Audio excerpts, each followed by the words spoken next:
अनु, मैं तुम्हें पहले भी सॉरी बोल चुका हूँ और एक्सप्रेशन भी दे चुका हूँ। मैं अपनी मजबूरी तुम्हें बता चुका हूँ। ये बात तुम कब खत्म करोगी?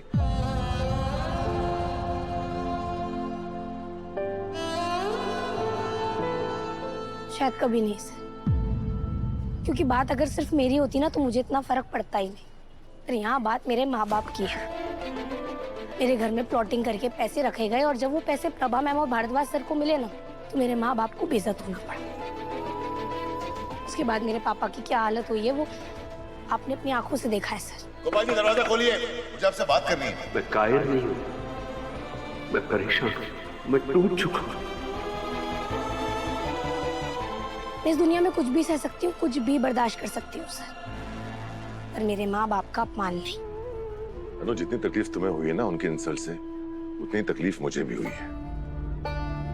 मैं पहले भी कह चुका हूँ, अब फिर से कह रहा हूँ, मैं तुम्हें फंसाने वालों को ढूंढकर तुम्हें निर्दोष साबित कर दूंगा। और उसके बाद क्या सर? उसके बाद तुम ऑफिस आओगी, काम करोगी, हम साथ में टिफिन खाएंगे। सर आप ना रहने दीजिए, मुझे आपसे बात ही नहीं करनी है। बात करने की जरूरत भी नहीं है, मैं बर्तन लेने जाना है और वो ऑटो भी आ गया। देखो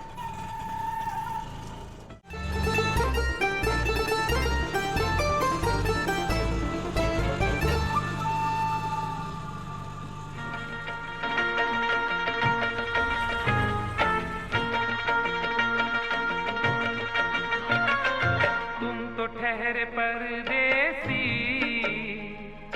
तुम तो ठहरे परदेसी, साथ क्या निभाओगे? तुम तो ठहरे परदेसी, साथ क्या निभाओगे? तुम तो ठहरे परदेसी, साथ क्या निभाओगे? सुबह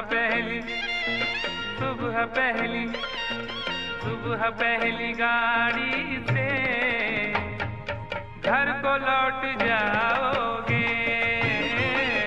सुबह पहली गाड़ी से घर को लौट जाओगे।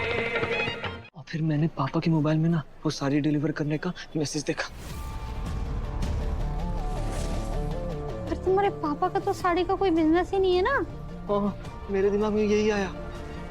मुझे जैसे ही पता चला मैं आपके पास आ गई। बताऊं शर्मा जी, अभी विपिन ये बात बता रहा है और कल अनु बता रही थी कि दुकान में साड़ियां नहीं सिर्फ प्लास्टिक जले थे। दुकान का मालिक रघुपति का दोस्त है, कहीं उन साड़ियों का संबंध आपकी दुकान से तो नहीं है? कहीं दुकान को जलाने में रघुपति का हाथ तो नहीं है? मुझे भी ऐसे ही लगता है आंटी, और मुझे तो ये भी लगता है दोनों ने मिलकर ना साड़ियां कहीं छुपाती है और अब ये सब बेचकर पापा पैसा कमाना चाह रहे।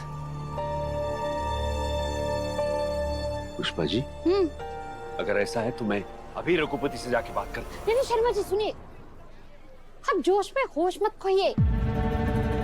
आप जाके रघुपति से पूछेंगे और वो आपको सच सच बता देगा क्या? सच को बाहर लाने के लिए ना हमें कोई तिकड़म करना होगा। अब हम क्या करेंगे? विपिन, हाँ? तुम्हारे पास कोई ऐसा फोन है जिसका नंबर तुम्हारे पापा के पास नहीं है? ऐसा फोन नंबर? हाँ, लकी का नंबर पापा के पास नहीं है। मैं अभी लकी का फोन लेकर आता हूँ। हाँ। अभी आता हूँ।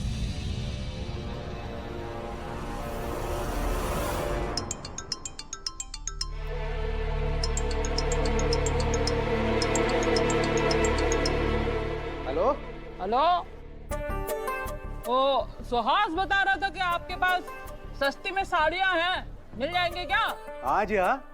आप कौन? वो सब छोड़िए, हमें शादी के लिए साड़ियां चाहिए थी, मिल जाएंगे? ठीक है, आप अपना एड्रेस भेज दीजिए और साथ में पेमेंट भी भेजिएगा। ये साड़ी आपके घर पहुंच जाएगी। मैं आपके सिलेक्शन के लिए कुछ फोटोज मैसेज कर देता हूँ।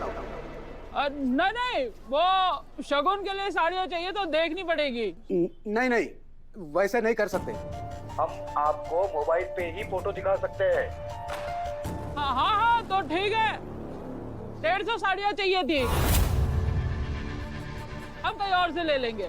150 साड़ियाँ एक साथ? हाँ एक साथ 150 साड़ियाँ चाहिए थी, ठीक है, अब कहीं और से लेना नहीं पड़ेगा। नहीं, आपको कहीं और जाने की जरूरत नहीं है। मैं एड्रेस भेजता हूँ, आप लोग आ जाइए।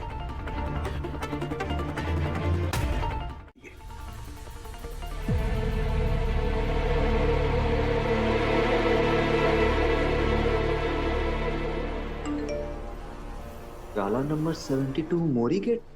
पापा ने एड्रेस भेज दिया।